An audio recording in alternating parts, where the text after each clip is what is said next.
Bonjour à tous et bienvenue pour cette nouvelle vidéo aujourd'hui livresque pour vous parler d'un roman que j'ai extrêmement apprécié, que j'avais extrêmement hâte de lire. J'avais très envie de me plonger dans un nouveau Victor Dixon, j'ai juste lu Vampiria de lui, mais je ne pense pas que ce soit le meilleur, même si j'ai passé un extrêmement bon moment sur Vampiria, mais il y avait d'autres livres de cet auteur que j'avais extrêmement hâte de découvrir. Et j'ai donc lu Cogito de Victor Dixon, et ce roman était absolument incroyable. J'ai passé un excellent moment de lecture, même s'il peut donner extrêmement mal à la tête parce que Victor Dixon nous emmène, je trouve, dans son cerveau et dans sa réflexion et nous entraîne dans toute une réflexion sur la robotique. On est sur un monde futuriste où en fait la robotique a pris complètement de pouvoir dans notre société. De plus en plus, les emplois sont remplacés par des robots et en fait, on comprend qu'en fait tous les emplois sont supprimés, donc les adultes deviennent limite, leur seule tâche qui vont rester, limite, c'est de s'occuper des déchets ou le nettoyage, ou vraiment toutes les tâches vraiment ingrates qu'un robot n'arrive pas encore à faire. Et puis on a vraiment les très riches, ceux qui limite contrôlent ces sociétés qui gèrent les robots. Donc on a cette dissension en fait sociale qui s'instaure plus en plus, donc on est vraiment plongé dans cet univers. Et donc on va suivre la jeune Roxane qui a 18 ans, qui doit passer ce qu'ils appellent le bac, mais c'est un petit peu changé. Et mais elle est à la ramasse complet au niveau de ses cours. Mais si tu veux réussir, si tu veux espérer avoir une carrière derrière, il faut absolument avoir le bac. Et elle va être contactée par la société Noussinte qui gère beaucoup de robotique. Voilà, c'est une société à la pointe pour un nouveau protocole, pour être une boursière. Pour participer à un protocole avec donc deux autres boursiers et 27 autres élèves pour être donc 30, qui permettrait un nouveau programme qui en fait t'incorporerait des puces dans la tête pour t'incorporer tout le programme du bac pour réussir le bac, pour avoir toute l'intelligence. Et donc Roxane elle va donc saisir cette occasion, même si son père, elle ne le dit pas à son père, parce que son père lui a perdu son job à cause de la robotique. Donc limite, Noussinte c'est un petit peu son ennemi. Sa mère est morte également parce que elle avait perdu également son boulot et donc elle nettoyait les bas-fonds et elle a été renversée par une voiture. Donc toute cette famille a une sorte de pseudo-haine contre la robotique. Mais bon, si elle veut réussir dans la vie, elle n'a pas le choix, il faut qu'elle participe à ce programme. Donc la voilà embarquée sur l'île paradisiaque de ce milliardaire qui dirige nos saintes. Et donc elle va se faire incorporer ses puces. Et voilà, le début un petit peu de l'histoire. Elle va découvrir donc les autres jeunes qui participent avec elle. Donc forcément, il va y avoir une sorte de rivalité entre les boursiers et ceux qui ont dû payer pour participer à ce stage. Et à travers ce roman, en fait, Victor Dixon va nous plonger dans une réelle réflexion sur les dérives potentielles de la robotique. Et j'ai trouvé vraiment très intéressant parce que Victor Dixon va nous donner tous les points de vue qu'on peut avoir. Va pas forcément nous donner une pensée unique, mais il va vraiment nous présenter un monde tel qu'il pourrait exister demain.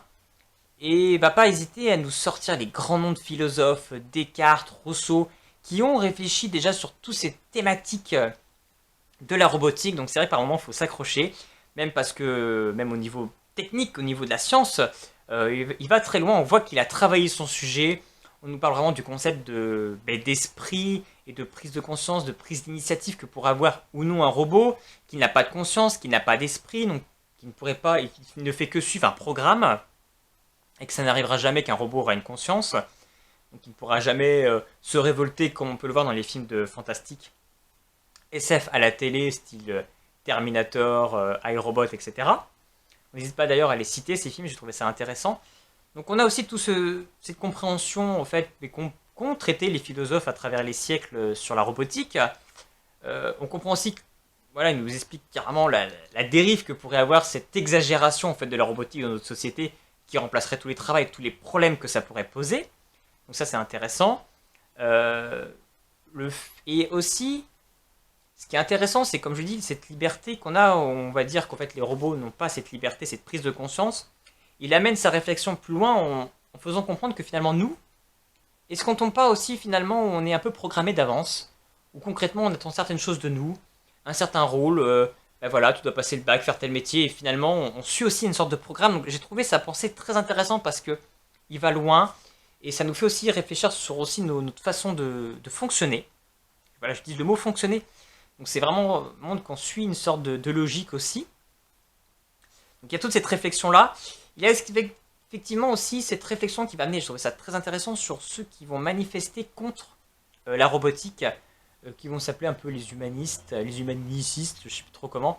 Et j'ai trouvé ça intéressant, en fait, qui va montrer que finalement, ben, ces gens-là sont un petit peu, ils ont un paradoxe, parce que finalement, ils sont contre l'exagération de la robotique, mais finalement, ils ne sont pas aussi contre toute la robotique. Ils vont quand même vouloir utiliser des téléphones, donc ils vont pas renier toute la machine. Donc finalement, que veulent ces gens? Donc c'est vrai qu'on a les gens qui aiment à fond la robotique, on a ces révolutionnaires qui veulent se rebeller, mais qui ont finalement un paradoxe, comme on peut beaucoup le voir sur beaucoup de rébellions de notre société d'aujourd'hui. Donc ça, j'ai trouvé ça intéressant. Et puis à côté de ça, on a ceux qui sont vraiment pour un retour à la nature, extrémistes à mort. Et on développe aussi ces personnages-là. Donc je trouve qu'on a tous les points de vue, tout est développé, et c'est vraiment très bien, sans être lourd, mais c'est vrai qu'il nous explique tellement bien, son livre est tellement bien écrit, tellement bien construit, qu'on est pris dans sa pensée, dans ses réflexions qu'il a pu avoir autour de ce sujet-là, cette thématique, et c'est vraiment super bien fait. Et puis bon, après forcément, on va être entré dans une aventure folle, très haletante, un côté thriller, qui pose aussi des questions, les personnages sont intéressants, il y a plein de personnages, il y a des relations entre eux. Alors, peut-être un défaut, j'ai trouvé peut-être que les personnages euh, un peu antipathiques, certains, mais on arrive au fil du roman à les rendre un peu plus sympathiques, surtout sur la fin. La fin est très ouverte, pose une vraie problématique, il y a vraiment un questionnement sur tout ça. Donc vraiment, je trouve que c'est un roman réussi de A à Z parce que bah, l'histoire est intéressante, les personnages sont intéressants, c'est très divertissant, on a une fin hantée bourrée d'action vraiment très bien amenée. Et puis on a toute cette réflexion. C'est vraiment un roman qui nous apporte quelque chose. Et c'est un roman intelligent et vraiment qui nous fait vraiment réfléchir sur tous les points de vue. Et après, à nous de nous faire notre point de vue. Mais c'est vrai qu'il nous fait réfléchir. Et ça, je trouve c'est toujours intéressant quand un roman nous apporte quelque chose, nous fait réfléchir, nous pose des questionnements sans être lourd. Je trouve que c'est quand même extrêmement bien amené. Ouais, après, on tombe vraiment dans ce côté vraiment très paradisiaque aussi, les milliardaires sur leur île, donc ça, c'était plutôt bien vu. Donc, moi, j'ai passé un très bon moment sur Cogito. Donc, j'ai très hâte de lire d'autres Victor Dixon parce que vraiment, j'aime beaucoup sa plume, j'aime beaucoup comment il amène l'histoire, vraiment le début est très bien amené. Ça peut être lent, certains peuvent trouver ça lent, mais moi j'adore quand c'est lent comme ça, on prend le temps de poser les choses, d'incorporer les personnages. J'ai adoré. Si vous aussi vous avez lu Cogito de Victor Dixon, n'hésitez pas à me dire ce que vous en avez pensé. N'hésitez pas également à vous abonner à ma chaîne pour être au courant des prochaines vidéos.